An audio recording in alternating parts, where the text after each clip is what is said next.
మన వివాహ సాంప్రదాయాల్లో పెళ్లి కూతురు గౌరీ పూజ చేయడం ఆచారం. మరి కలియుగ దైవమైన శ్రీ వెంకటేశ్వర స్వామి దేవేరి అయిన పద్మావతి అమ్మవారు పెళ్లికి ముందు ఎవరిని పూజించారో తెలుసా? శ్రీ వెంకటేశ్వర స్వామి పద్మావతి అమ్మవార్ల కళ్యాణం ఎక్కడ జరిగిందో తెలుసా మీకు? ఆ వివరాలు తెలుసుకునే ముందు మీరు మా ఛానల్కి సబ్స్క్రైబ్ చేసి బెల్ ఐకాన్ని క్లిక్ చేయండి. ఈ వీడియో చూశాక వీడియోని లైక్ చేసి మీ బంధుమిత్రులకు షేర్ చేయండి. పద్మావతి అమ్మవారు పెళ్లికి ముందు పూజించిన అమ్మవారి పేరు అవనాక్షమ్మ. ఆమె ఆలయం చిత్తూరు జిల్లా నారాయణవనంలో ఉంది. అవనాక్షి అమ్మవారు పద్మావతీ దేవి తండ్రి అయిన ఆకాశరాజు వంశస్థుల కులదైవం. నారాయణవనంలో శ్రీ కళ్యాణ వెంకటేశ్వర స్వామి ఆలయం కూడా ఉంది.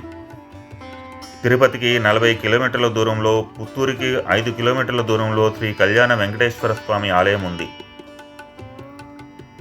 ఇది అరుణానది తీరంలో ఉన్న అతి ప్రాచీన ఆలయం.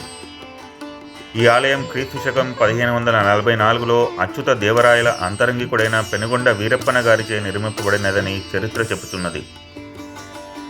ఈ వీరప్పన్నయే విరూపన్న అని కూడా తెలుస్తుంది.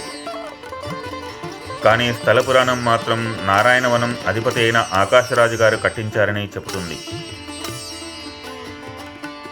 ఒకప్పుడు ఆ గ్రామాన్ని ఆకాశరాజు పరిపాలించిన కాలంలో వైకుంఠ నివాసుడైన శ్రీ మహావిష్ణువు శ్రీ వెంకటేశ్వర స్వామి రూపంతో వెంకటాద్రి మీద వెలిశాడు. అప్పుడైన దేవేరి లక్ష్మీదేవి పద్మావతి రూపంలో ఆకాశరాజు దంపతులకు పుత్రికగా జన్మించింది. యుక్త వయస్సుకు వచ్చిన పద్మావతి దేవి వెంకటేశ్వరుని తప్ప మరొకరిని వివాహమాడనని, తనకు ఆ స్వామితోనే వివాహం జరిపించవలసిందిగా తండ్రిని కోరింది. కుమార్తె కోరిక మన్నించిన ఆకాశరాజు శ్రీ వెంకటేశ్వర పద్మావతుల కళ్యాణం ఈ ప్రదేశంలోనే అతి వైభవంగా జరిపించాడని, ఈ కళ్యాణానికి 3,000,000 దేవతలు, యక్షులు, కిన్నరులు, గంధర్వులు వచ్చి తిలకించారని ప్రసిద్ధి. ప్రాచీనమైన ఈ ఆలయం విశాలమైన ఆవరణ కలిగి ఉన్నది.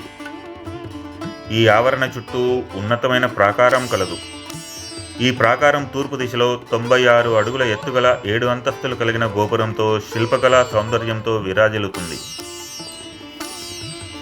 ఇక్కడి మూల విరాట్టు కుడి చేతికి కళ్యాణ కంకణం మరియు ఎడమ చేతిలో వేట ఖడ్గం ధరించి ఉంటాడు.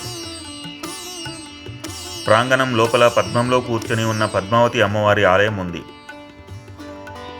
అంతేకాదు, ఇక్కడ అమ్మవారి కళ్యాణ సమయంలో నలుగుపిండి విసిరిన తిరగలిని ఇప్పటికీ చూడవచ్చు.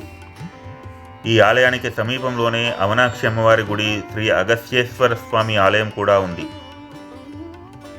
ఈ ఆలయంలో పద్మావతి వెంకటేశ్వర స్వాములే కాక ఆల్వార్లు, దశావతారాలు, శ్రీ వరదరాజ స్వామి, ఆండాలమ్మ, శ్రీ కోదండ రాములవారు, శ్రీ రంగనాయక స్వామి, శ్రీ రాజమన్నార్ స్వామి, శ్రీ ప్రయాగ స్వామి మున్నగువారి మనకు దర్శనమిస్తారు.